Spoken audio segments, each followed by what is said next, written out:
So we got Mohammed Usman versus Zac Pauga. But if you look at it, the heavyweight finale, Pauga is a minus 240 favorite with the plus 200 comeback for Usman. And if you look at the TKO prop, this was even crazier because I was like, well, if there's one person who has one path to victory for TKO, it's Usman, and it's plus 500 for the TKO, plus 250 for the TKO of Zac Pauga. And I think that there's a very clear reason for that. And I think the reason specifically, AJ, is because Pauga is a slickster, bro. He's a slickster. He knows how to place his punches. And if you look at Usman, I'm not trying to hate, man, but in his last fight against the dude who was the number one pick for Amanda Nunez's team, Eduardo Perez or something like that, Eduardo something.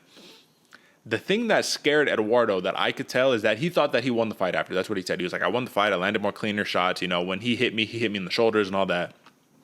Usman really loads up on that big right hand. He has that quick jab, that super quick jab, but then he'll load up and bring that right hand, man, where you could see it a second and a half before it comes, right? So when you have that massive power, you're not trying to sit there, throw combos, little volume shots while dudes throwing haymakers at you, right? Pauga, on the other hand, he has real power and precision in his shots. So they're technical, they're precise, but there's a lot of precision. Boop, right on the button, then get out. Hit him with the leg kick, then get out. I think Usman is going to freeze himself up a little bit with his own striking, personally, man. That's just the one takeaway that I have.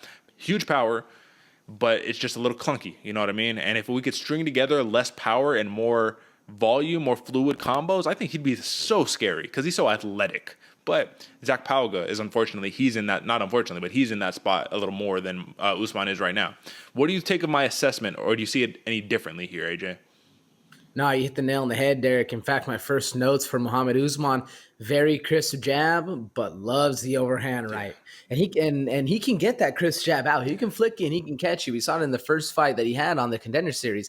He does, it's there. You know, the fundamentals are there. He just likes to throw either one punch or load up massive on that big overhand right. And the problem with Pauga is he has great reads, man. Mm-hmm. While the fight's going on, this dude's eyes are everywhere it needs to be. The IQ's there. He's seeing everything coming way before you even throw it, man. Very skilled, very well-rounded. If Mohammed Usman can actually get together a couple, a 3, 4, 5 punch combo, I think he'll do good. But the problem is, man, when he gets his opponents in danger, it seems like something has happened in the past where he's like, no, hold on. I've been hurt before, right? I've had this happen. Chaos been going. I get slept and wake up in the locker room. I don't know if that's actually happened to him, but it seems like every time he has his opponents in danger, he backs off just a little instead of actually going wild man on him or even getting to a takedown or anything like that. It seems like Usman has a little bit of hesitation in the long combos, which gives me a little pause for concern. Now, my thing though, right here is obviously, you got Kamaru as the older brother, the wrestler. If the older brother's wrestling, the younger brother's going to be wrestling all growing up as well. But he played a little bit more football. Do you think wrestling's going to actually come into this one? Because Pauga has some great wrestling defense. He's going to be the smaller guy. So I'm thinking you get him up the cage, you put your body on him, you let him carry that actual heavyweight weight. And then you start really seeing where the fight goes after that. But Pauga, like I said, man, fast sprawls, great reads, going to be very hard to take down. Well, before I answer that, I just want to be clear. You said in the first fight where you saw the crispy jab of Usman, you said the Contender Series. Did you mean the first TUF fight? Tough fight, sorry. First TUF fight. Okay, I just wanted to clarify that. So for Zac Pauga, man, I do think that the wrestling, defense, chops, all that stands out. Mohammed Usman, I don't think he's going to want to wrestle per se, but there is one place where he's actually vocalized in the show that he wants to get his opponents. That's in the clinch. He wants to clinch up with his opponents, drop the knees, elbows, big shots off the break, and all that good stuff. The only problem with that is that what happens if you initiate that clinch and Pauga takes him down? You know what I mean? And Pauga asserts the upper hand. So I'm not sure. I don't think Pauga, I think it'd be the safest thing for Pauga, even though it's kind of counterintuitive. Stick on the feet, stay at distance, and just avoid the big bombs and just hit them clean and just outpoint them. You know what I mean? But I do think in a weird way, not in a weird way, but I mean, Usman, it's not like this is a dude who, let me just take a look just so I can be clear here. For Usman, in his 7-2 record, one loss via submission, the other loss is via, let's see. Sorry, folks. Let me pull it up. All right.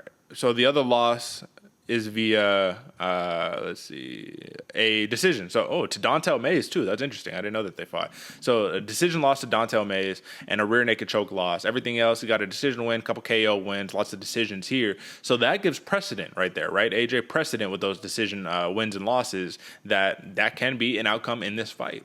So, I think that Zac Pauga is going to be able to easily outpoint Usman. The question is, can he knock him out? And I don't think Usman has that quit in him. I haven't seen it yet, you know what I mean? Because he's been in some tough spots in the show, and he never gave up on himself. And that's one thing that's very, very admirable that you have to take into account here.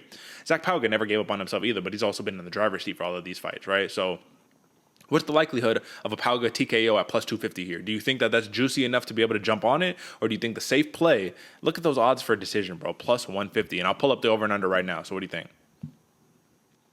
Yeah, man. The only reason I don't like that TKO for Pauga is because Usman plays it so safe. Like I said, when the combos are getting there, he'll back up. He'll put the guard up and back, literally just walk away from the fight.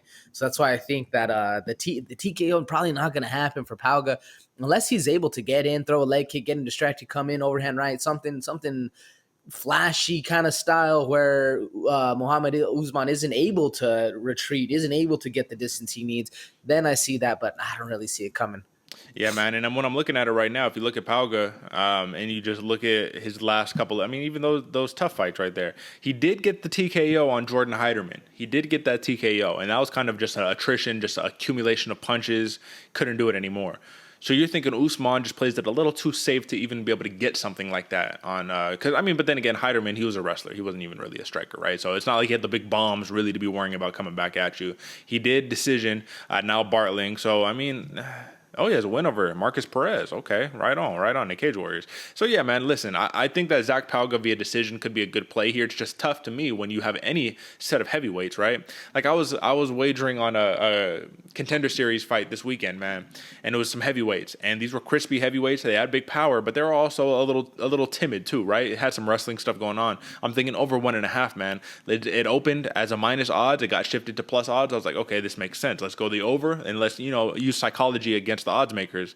What happens? It's heavyweights, man. One shot finishes everything, and then you get just knocked out with just like it's all going good, boom, knocked out. So I was like, oh shit, is that going to happen here? I just want to learn from my mistakes and not continuously make the same mistakes. So do we anticipate just a boom KO? That's it.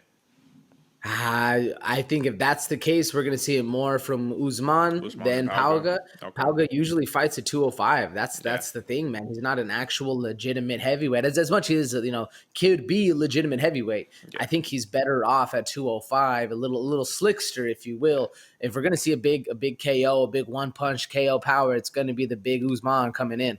Well, listen, folks, that is why you tune into this program, because when we talk it out, there's just those little gems right there, right? If Pauga was a true bona fide 265-pounder, because if you even look at the weight classes listed, Pauga's at 225, Usman at least 240. So it's like, that's a pretty massive difference. All right, I'll take the over. I'll take the decision. What do you got, brother?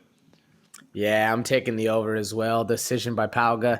Okay. Makes the most sense to me. Yeah, I just think he's going to be able to outclass him, man. Another learning lesson for Usman here. But if Usman can land the big bomb, man, I mean, who's to say?